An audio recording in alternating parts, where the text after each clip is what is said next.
June 28, 1575. The outskirts of Nagashino Castle, Mikawa Province.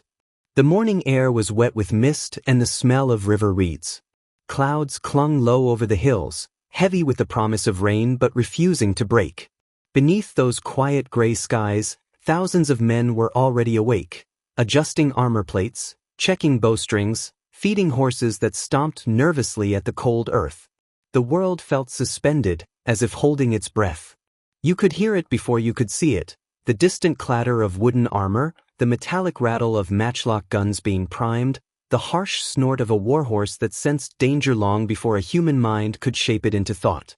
Somewhere among the rows of soldiers, a young Ashigaru wiped his hands along his hakama, trying to dry the sweat that kept returning.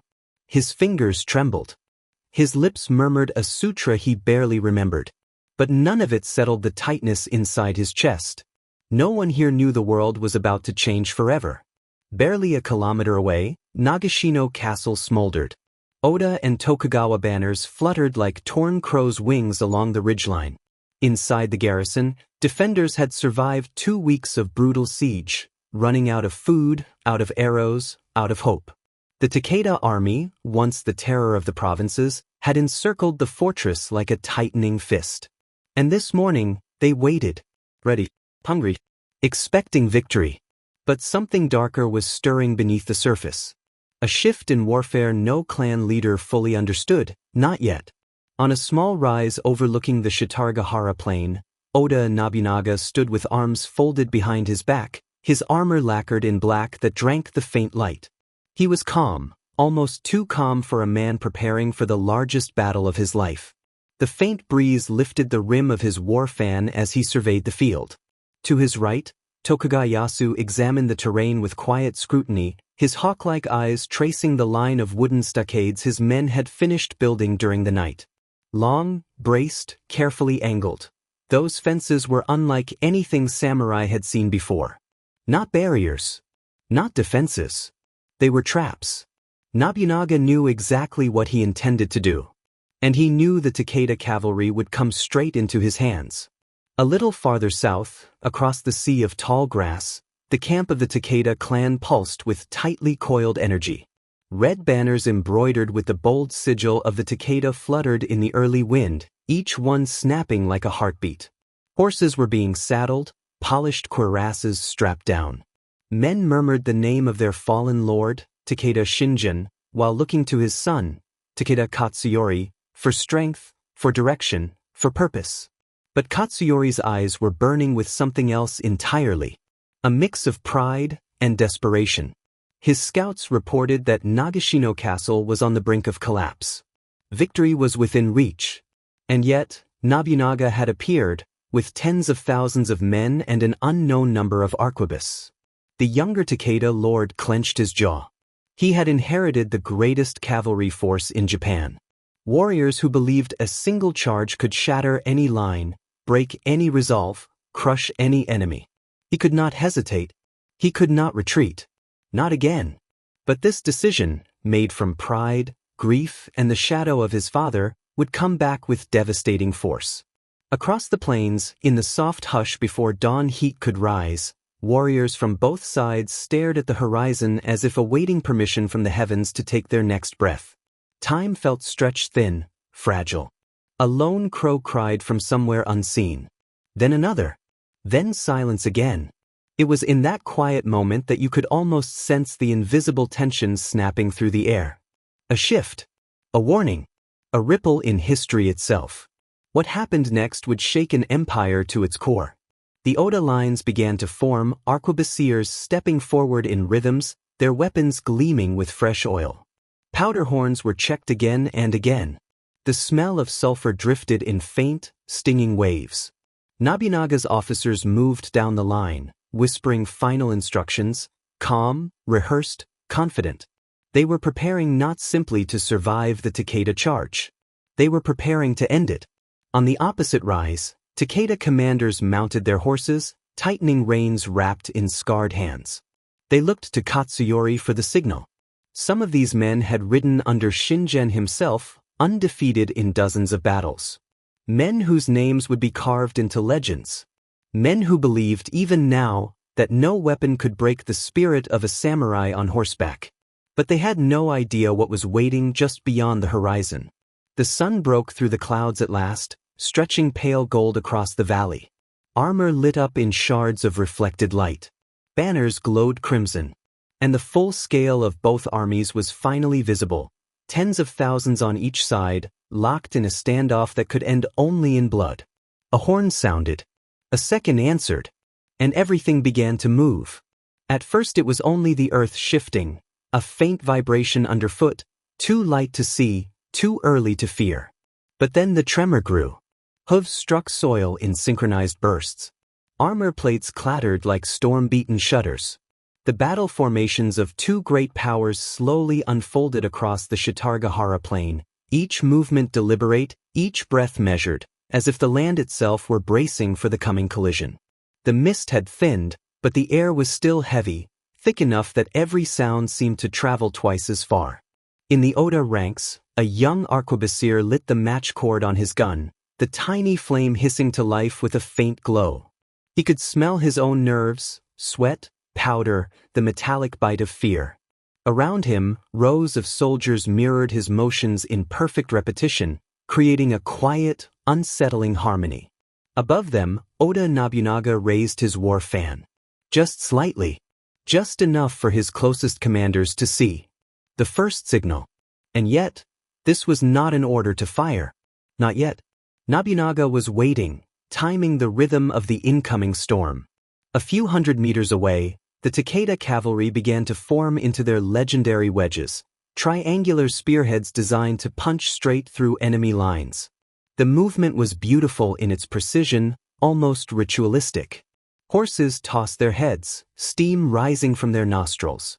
Riders tightened their grips on long yari spears, angling the shafts forward like extensions of their own resolve. These were elite warriors, the very embodiment of Takeda pride.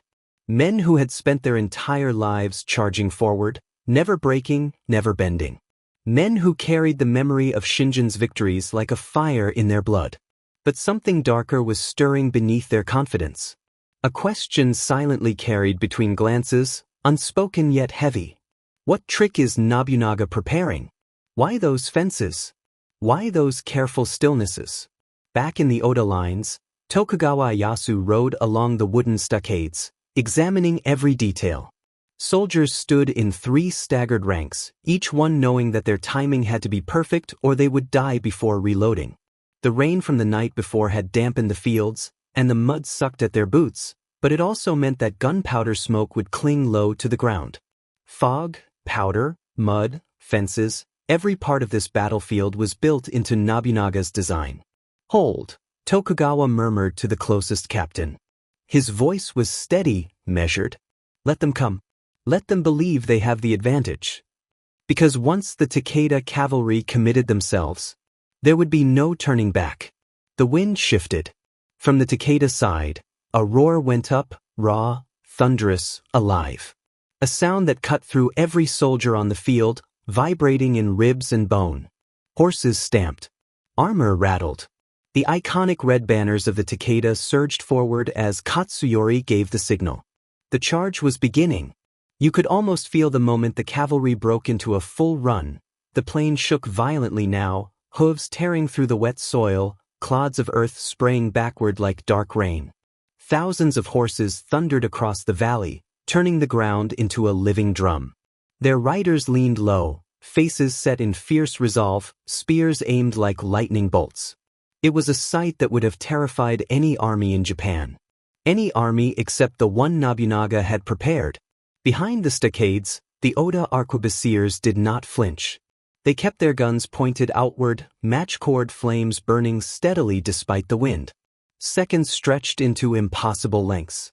The cavalry was close enough that the Oda soldiers could see the whites of the horses' eyes, could hear the snorts and growls, could feel the vibrations echoing through their armor. Still no command to fire. Still Nobunaga waited. Because the Takeda needed to be all in, fully committed to the speed of their charge, unable to slow or swerve because the momentum itself was their weapon. A foreshadowing hung almost visibly in the air. This decision would come back with devastating force.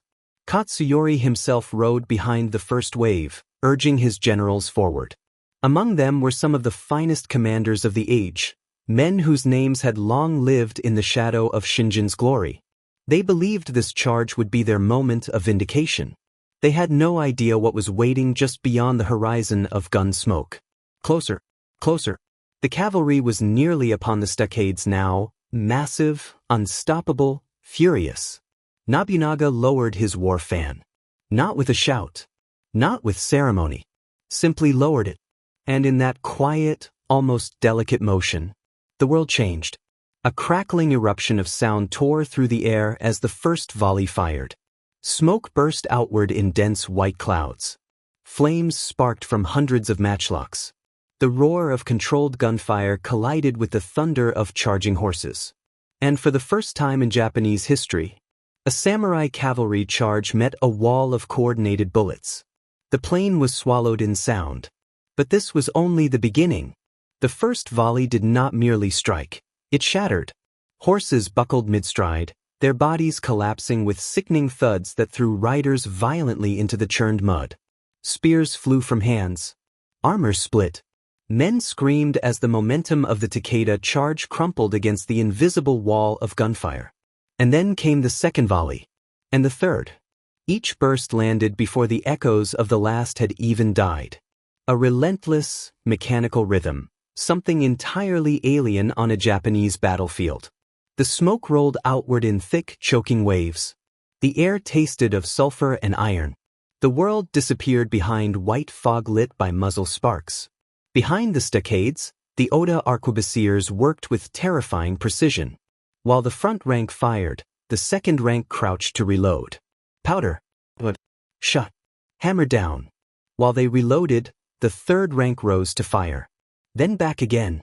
A rotating wheel of death, cold, deliberate, organized. Something darker was stirring beneath that rhythm. A realization spreading through the Takeda ranks like creeping frost. This wasn't a volley. It was a machine. The Takeda cavalry had never faced such a thing. No one in Japan had. At the front of the charge, Takeda General Yamagata Masakage, his armor a striking red that had once carried fear into every battle, crashed violently into the first line of fallen horses. His mount went down under him, legs folding like broken stilts as a bullet tore straight through its chest. Masakage rolled, mud and blood covering his brilliant armor as another round cracked past his helm. He staggered to his feet, furious, roaring for his men to press on. But his voice was drowned in gunfire. To his right, another commander fell. Then another.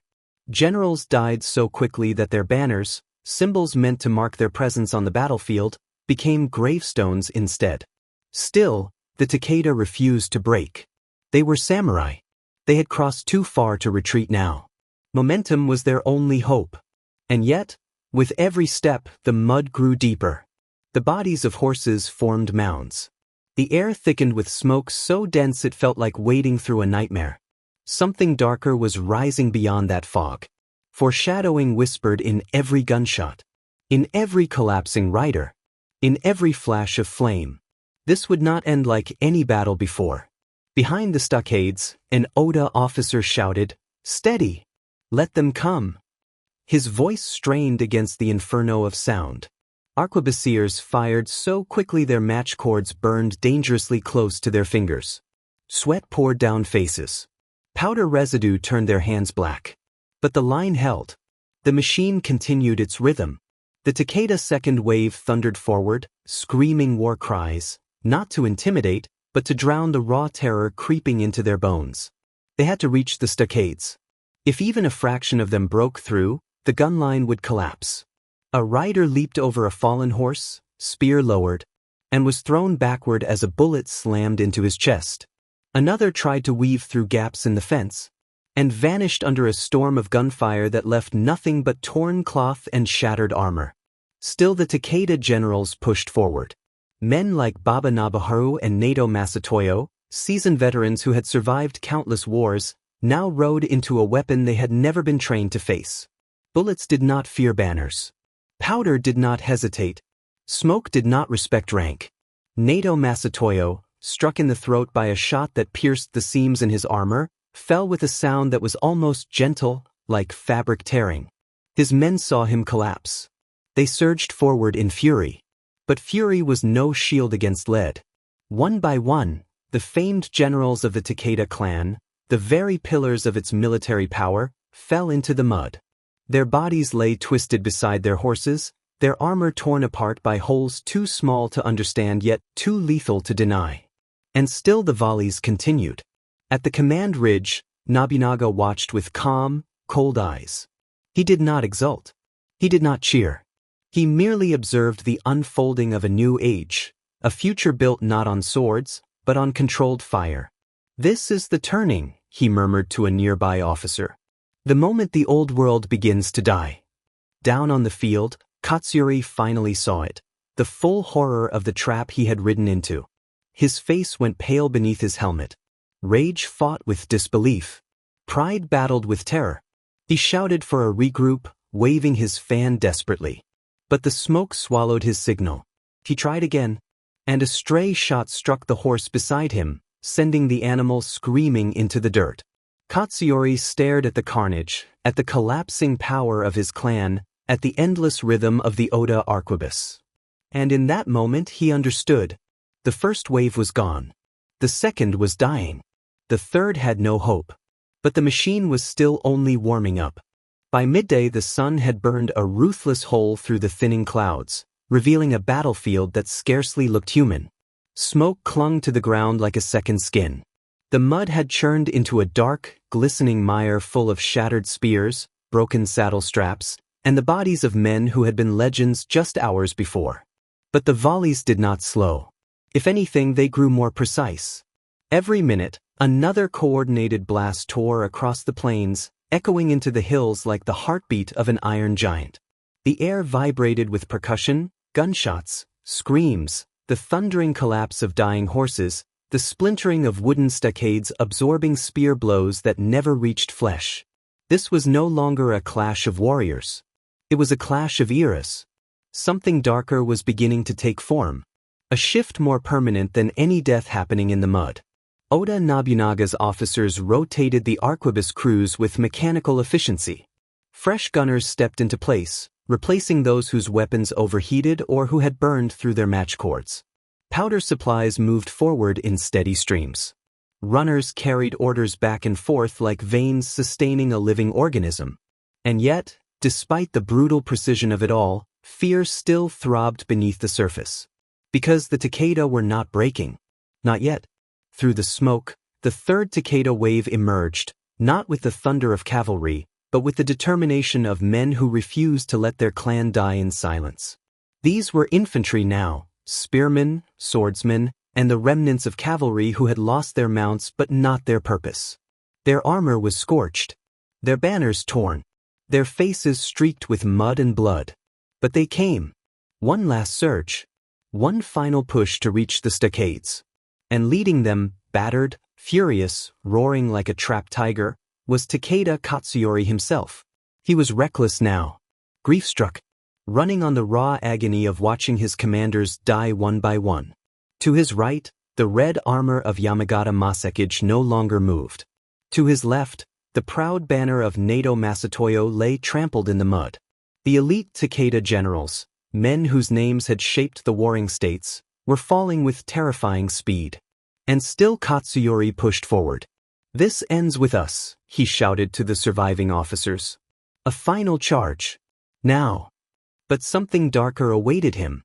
The Oda line adjusted. Quietly. Smoothly. A ripple moved through the arquebusiers, one rank lowering their aim, another raising theirs, a third anchoring their stance. Nobunaga's strategy shifted like a silent predator changing angles for a killing strike. Tokugawa Ieyasu saw it and nodded grimly. "It's prepared," he said. "The killing field."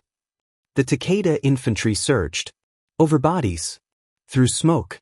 Through gunpowder haze that stung the eyes like sand. Some reached the first stockade. A handful even placed their hands on it. That was when Nobunaga gave the next signal. Not a wave of his fan this time, but a single sharp shout. "Now!" The arquebusiers fired point-blank. It was not a volley. It was not a rotation. It was an execution. Flame erupted inches from samurai faces. Bullets tore through armor gaps, armpits, throats, the seams along cuirasses. Bodies slammed backward as if yanked by invisible cords. A spear-wielding officer collapsed with a hole through his jaw. A veteran swordsman dropped before his blade left its sheath. An entire cluster of Takeda warriors vanished in a blast of white smoke and flying mud. And the generals? They died even faster. Baba Nobuharu, one of the greatest commanders of his age, attempted to rally the right flank. A bullet struck him in the ribs, another in the thigh, a third in the throat. He fell without a final cry, a silent end to a man who had survived a lifetime of war. Chigusa Masasada, carrying the honor banner of the Takeda, was shredded by crossfire before his banner even touched the ground. Hara Masatane tried to break through with a desperate sword charge, only to be swallowed by a wall of gunfire that left him unrecognizable. Every few moments, another high-ranking name was erased. Another leader fell. Another pillar of the Takeda clan collapsed into the mud. The Battle of Nagashino was becoming something unprecedented. A graveyard of generals. Katsuyori saw it happening. He screamed orders that dissolved into gunfire. He swung his sword so wildly the blade cracked along the edge. But every step forward cost him another officer. This decision, this charge, the one he made out of pride, grief, and the ghost of his father, was consuming his clan alive. Still he fought, tears cutting through the grime on his face. Still he believed he could break the line. Still he believed he could reach Nobunaga. But Nobunaga watched calmly, knowing exactly how this ending would unfold. They had no idea what was waiting beyond the smoke, he murmured. The volleys rose again, and the final Takeda generals began to fall. By late afternoon, the Shitaragahara plain was a graveyard under the sun. Smoke had begun to curl upward in lazy, acrid spirals, carrying with it the iron scent of death and gunpowder. The thunder of hooves had stopped. The screams had faded. Only the distant cries of wounded birds and the soft, disoriented whinny of surviving horses broke the suffocating silence. Where once the Takeda cavalry had thundered in perfect formation, now lay tangled heaps of armor, shattered banners, and horses that had fallen mid-stride, their legs splayed and twitching. Mud soaked the clothing of the dead. Blood stained the rivers that trickled through the churned earth. Generals who had once commanded legions now lay side by side with the youngest Ashigaru, indistinguishable in death. Katsuyori himself remained upright, though his armor was streaked with gore, his face drawn and pale beneath the helmet. His finest commanders were gone. Baba Nobuharu, Hara Masatane, Chigusa Masasada, the names that had struck terror across the provinces, were all lying in the mud. And yet Katsuyori could not stop. He still urged the remnants forward, only to watch men stumble and collapse, another wave of hope ground under relentless gunfire. He had charged into history and found himself alone. On the other side, Oda Nobunaga surveyed the carnage with a cold, measured gaze. He did not smile. He did not celebrate. He merely walked along the stockades, inspecting the aftermath with the quiet awareness of a man who had orchestrated the end of an era.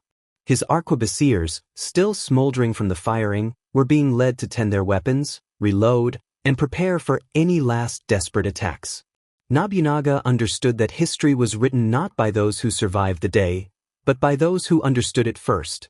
Around him, Tokugawa Ieyasu dismounted, scanning the horizon for any lingering threats. Few remained. A scattered handful of Takeda soldiers huddled in the grass, wounded and trembling, as if the earth itself had rejected their presence. Their banners, once proud and bright, were shredded, their colors muted under mud and blood. The Takeda clan had been broken, its backbone destroyed, its leadership annihilated, and its reputation forever changed. Yet for all the triumph, a hush settled over the victors. The plain felt sacred, almost holy, in its devastation. Every man understood that today had not been ordinary combat. Today had been a turning point, a rupture in the very rhythm of samurai warfare. Spears and swords had failed against coordinated fire. Pride and honor had died alongside men of valor.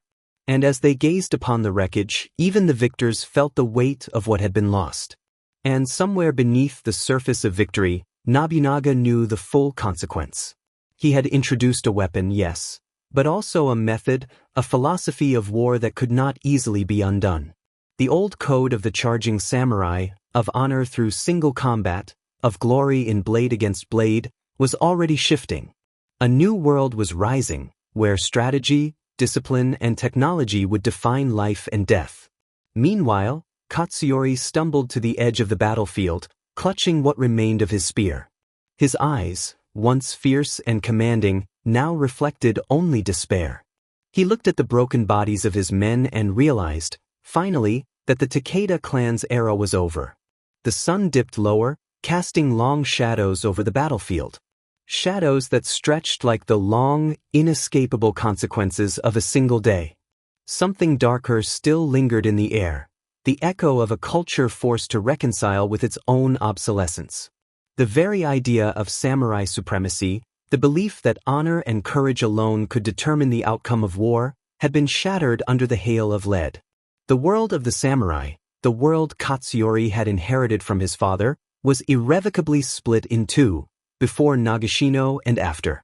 Nobunaga and Ieyasu made no effort to chase the scattered remnants. The survivors were allowed to flee, carrying with them the heavy memory of what had transpired. Few would return to lead armies again. And those who survived would carry stories of their dead generals, tales of impossibly precise volleys, and the terror of seeing a cavalry charge crushed under fire like grass under a scythe. In the quiet that followed, the wind whispered through broken banners. Crows circled above, pecking at the field, their cries punctuating the silence with reminders that death had come for all, from the lowest Ishigaru to the highest general. Katsuyori's legacy, once built on the memory of his father's victories, now lay in ashes and mud. The Takeda name would never again inspire fear as it once had. The plain of Nagashino, once just a stretch of river and grass, would forever be remembered as the place where every Takeda general fell in a single afternoon, and the age of cavalry supremacy came to a violent, irrevocable end. By evening, the sun hung low over Nagashino, casting a gold-tinged glow on the battlefield. Smoke still curled in thin spirals from smoldering matches, and the smell of wet mud and blood lingered, stubborn in the cooling air. The living moved carefully among the fallen, tending the wounded, counting bodies, and gathering what remained of banners, armor, and weapons. Each step was measured, cautious, an acknowledgement of the enormity of what had just unfolded. Oda Nobunaga, standing atop a ridge, looked out over the valley. He did not exult. He did not raise his fan in triumph. Instead, he simply observed, the lines of his face sharp in the dying sunlight. Around him, the survivors of the Oda Tokugawa army worked silently.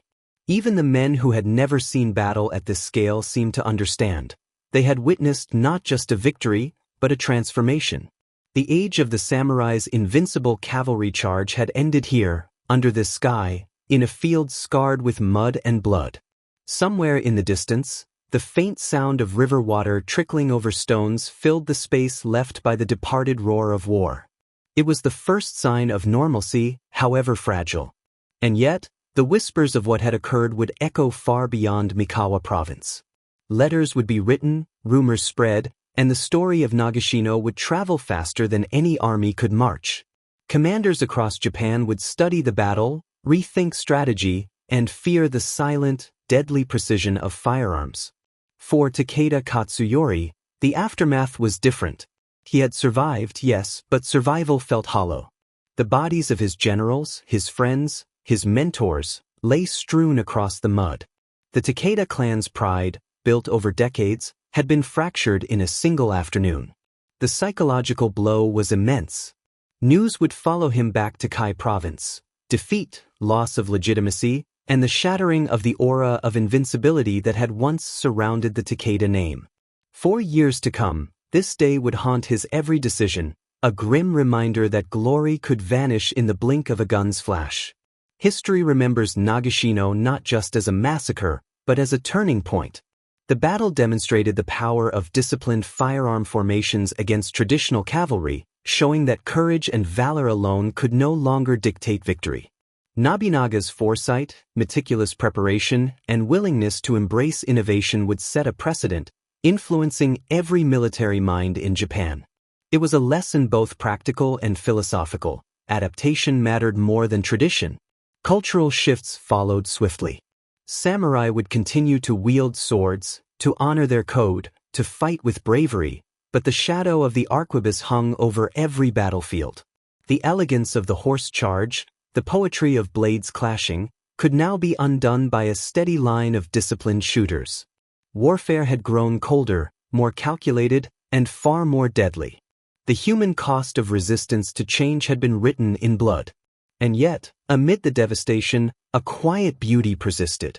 The Shitargahara plain, though scarred, still held the rhythm of life. River reeds swayed in the evening breeze. The cries of birds punctuated the silence. Clouds reflected in pools of rainwater left in hoofprints. For those who survived, the world moved forward, bearing the memory of the fallen as both warning and guide. Nobunaga's victory at Nagashino would echo through the decades, shaping the unification of Japan. Tokugawa Ieyasu, who had watched and learned, would carry these lessons into his own campaigns, ultimately establishing a shogunate that would endure for centuries. And for the Takeda clan, the names of their generals would become legend, stories told not of triumph, but of the tragic power of a day when strategy, technology, and timing converged to rewrite history. In the quiet that followed, one could almost hear the battlefield itself exhale, as if recognizing the end of one era and the tentative birth of another. The warriors who had died were gone, but their sacrifice, their pride, and their failure became the cornerstone of a transformed Japan. And somewhere, in the lingering smoke and fading light, Nobunaga's gaze remained steady.